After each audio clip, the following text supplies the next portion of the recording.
നമ്മളെ നാടൻ പപ്പായ തൊലിയെല്ലാം കളഞ്ഞ് സുന്ദര കുട്ടപ്പന്മാരാക്കിയിട്ട് ഗ്രേറ്റ് ചെയ്ത് വെച്ചിട്ടുണ്ട്. പിന്നെ നമ്മൾ കുറച്ച് ഈത്തപ്പഴം കുരുവെല്ലാം കളഞ്ഞിട്ട് ഷോപ്പിൽ വാങ്ങാൻ കിട്ടുന്ന ഈത്തപ്പഴം അന്ന് വാങ്ങിയത്.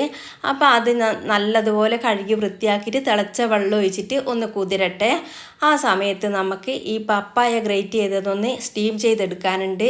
മേലെ കുറച്ച് കല്ലുപ്പ് വിതറിയിട്ട് ഒന്ന് 4 മിനിറ്റ് ഒന്ന് സ്റ്റീം ചെയ്തെടുക്കണം.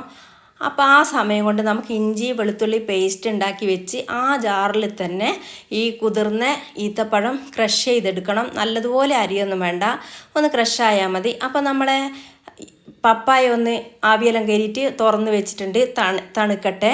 ആ സമയത്ത് നമുക്ക് വേണ്ട ഇൻഗ്രീഡിയൻസ് കാണിക്കാം.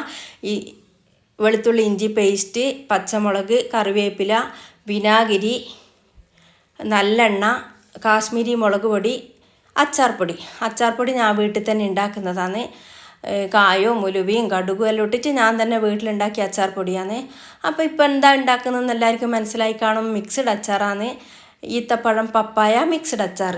ഇനി നമുക്കൊരു ചെമ്പും വെച്ചിട്ടുണ്ട്, ഇപ്പുറം ഒരു ചീനച്ചട്ടി വെച്ചിട്ടുണ്ട്. പപ്പായ ആവി കയറിയതാണെങ്കിലും അതിനെ ഒന്ന് നമുക്ക് നല്ലെണ്ണയിൽ വഴറ്റാനുണ്ട്. അപ്പോൾ നല്ലെണ്ണ ഒഴിച്ച് അതിൽ കുറച്ച് കറിവേപ്പില ഇട്ട് പപ്പായ ഇട്ട് അതിൽ കളറിന് വേണ്ടിയിട്ട് മഞ്ഞൾപ്പൊടി ഇട്ടിട്ടൊന്ന് ഇളക്കി വെച്ചിട്ടുണ്ട്.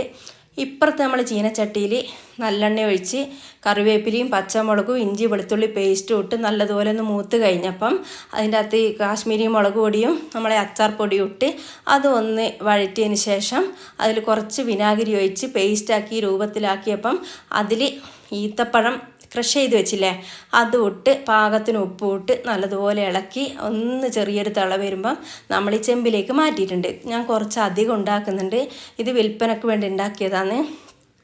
അപ്പോൾ ഇനി നമുക്ക് അതിനകത്തേക്ക് പാകത്തിന് വിനാഗിരി, പുളിക്ക് ആവശ്യത്തിനുള്ള വിനാഗിരി ഒഴിച്ച് പിന്നെ പുളി കൂടി പോകാണ്ടിരിക്കാൻ വേണ്ടിയിട്ട് തിളച്ച വെള്ളം കുറച്ച് ഒഴിച്ചിട്ടുണ്ട്. അപ്പോൾ എരിവും പുളിയും മധുരവും ഒക്കെ ഉള്ളൊരു അച്ചാറാണ്. ഇതുവരെ ഉണ്ടാക്കാത്തവരെല്ലാം ഉണ്ടാക്കി നോക്കണം. പിന്നെ ഇതുവരെ സബ്സ്ക്രൈബ് ചെയ്യാത്തവരൊന്ന് സബ്സ്ക്രൈബ് ചെയ്യുക. പിന്നെ ബന്ധുക്കൾക്കൊക്കെ ഒന്ന് ഷെയർ ചെയ്ത് കൊടുക്കുക, ലൈക്ക് ചെയ്യുക.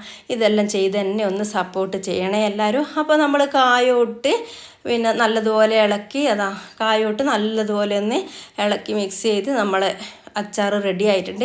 ഇത് ബോട്ടിലാക്കാൻ പറ്റിയില്ല, തണിഞ്ഞിട്ട് മാത്രമല്ലേ ആക്കാൻ പറ്റും. പിറ്റേ ദിവസം അതങ്ങ് വിട്ടുപോയി.